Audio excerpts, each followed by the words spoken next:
Have you noticed something strange? Some people don't talk much, yet people love talking to them. They're not funny, they're not loud, they don't even dominate the conversations. They simply listen properly. This is one of the best ways to become a good conversationalist. And today exactly I will show you how you can apply it in your life without sounding fake or silent. We are focusing on one simple principle from the book, How to Win Friends and Influence People. The principle says, be a good listener, encourage others to talk about themselves. Why most of the people are bad listeners? Most of the people don't listen, they wait. They wait to correct, add their own story, and sound smart. So the conversations which you are having with them become a competition. A good listener does the opposite.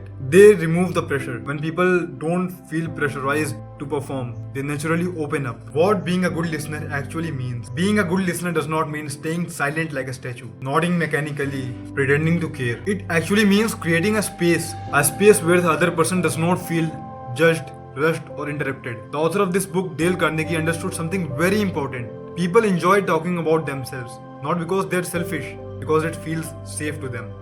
How to encourage others to talk? It is going to be a practical advice. Point number 1. Don't interrupt even when you are excited. This is discipline, not passivity. Let them finish the thought fully. Point number 2. Use simple encouraging words. Simple words like, I see, go on. These encourage the person to keep the conversation going forward. Point number 3. Ask follow-up questions and not new topics. Stay where they are. If they mention a struggle, don't change the subject. Instead, ask what was the hardest part for you. Point number 4. Pause before replying. A simple pause shows respect. It shows them that you processed what they have just said. Now, why this all advice makes you a good conversationalist? Here's the paradox. The less you speak, the better conversationalist you are going to become. People leave the thinking, that was a great conversation, but they did most of the talking. That's the quiet power of listening.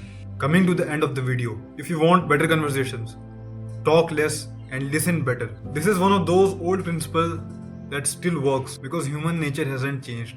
Comment down below your opinion. I am Anzar and I'm becoming the best version of myself with each day passing. Click on the subscribe button and let's do it together. And I will see you in the next video.